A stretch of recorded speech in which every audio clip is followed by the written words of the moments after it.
E aí galera, tudo bem? Começando então, seguindo as análises das oitavas de final da Champions League, postei agora há pouco a de Chelsea e Bayern de Munique, um dos jogos mais interessantes para mim dessa fase, e agora Napoli e Barcelona, porque essa partida, ela, além de colocar frente a frente duas equipes com muita história, que já tiveram grandes jogadores, elas colocam também duas equipes que passaram por muita instabilidade na temporada e momentos,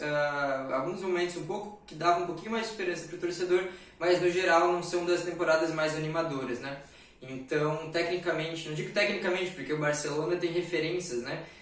técnicas, mas em questão de desempenho mesmo são dois times que vêm deixando a desejar.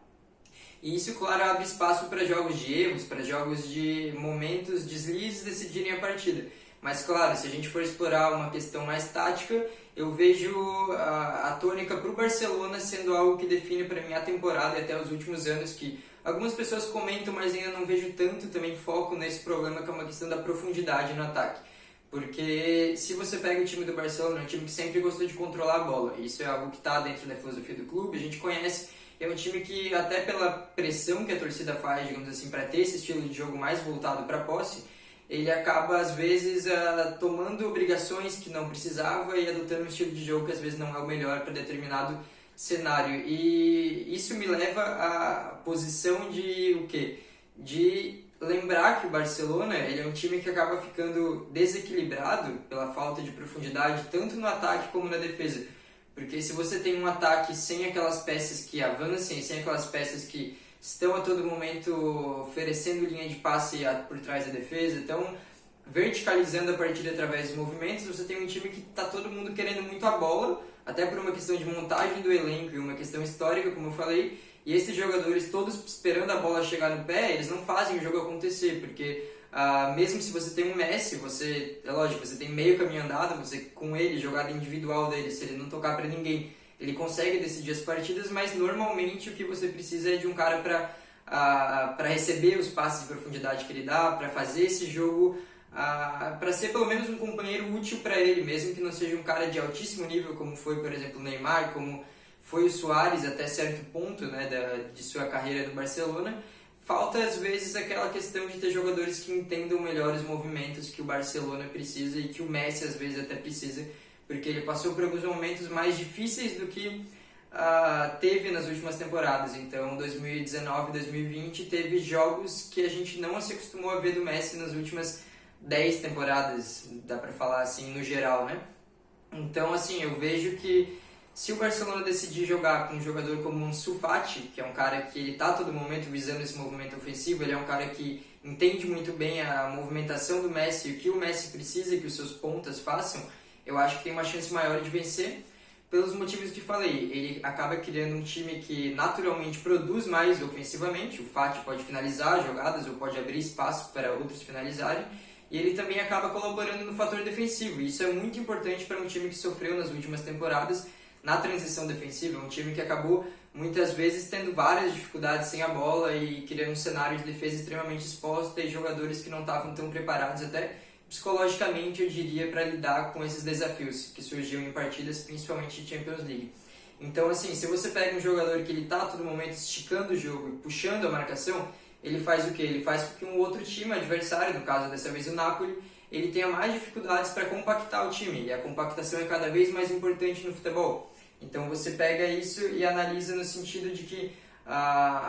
o seu ataque vai melhorar e a sua marcação vai melhorar, porque se o adversário ele não consegue compactar o time o suficiente, ele acaba ficando mais espaçado, ele acaba ficando com jogadores mais longe, jogadores desconexos do jogo, é difícil do adversário continuar com a bola, é difícil do adversário acertar o posicionamento para conseguir ter momentos de pressão, momentos de controle do jogo. O Barcelona, dessa forma, ele consegue adiantar as linhas com mais tranquilidade, ele consegue juntar mais os jogadores da forma que precisa, porque ele sabe que o adversário está preocupado já com alguém que está dando esse perigo mais atrás. E se o Barcelona está com aquele velho jogo de passes sem muito propósito, de passes por passes, digamos assim, é algo que era muito falado na época do Guardiola, mas que o Guardiola ele entendia muito bem, entende até hoje no Manchester City e no Bayern de Munique também mostrou entendimento disso, claro, que é necessário você ter esses jogadores mais verticais, esses jogadores que estão a todo momento puxando a defesa adversária, para criar espaço e fazer com que o seu time se sinta mais confortável para atacar. Ele tinha o Pedro, que era um especialista nisso, e um time que era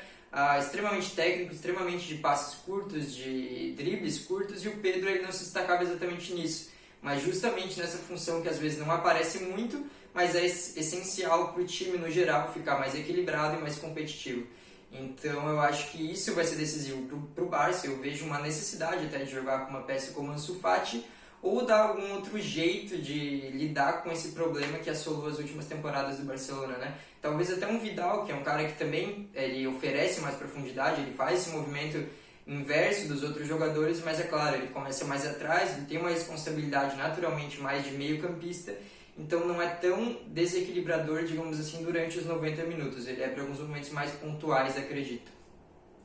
Do outro lado, o Napoli é um time que começou a temporada em uma bagunça completa com o Ancelotti. É claro que a gente não pode questionar o conhecimento dele, mas até por uma situação que envolvia diretoria, envolvia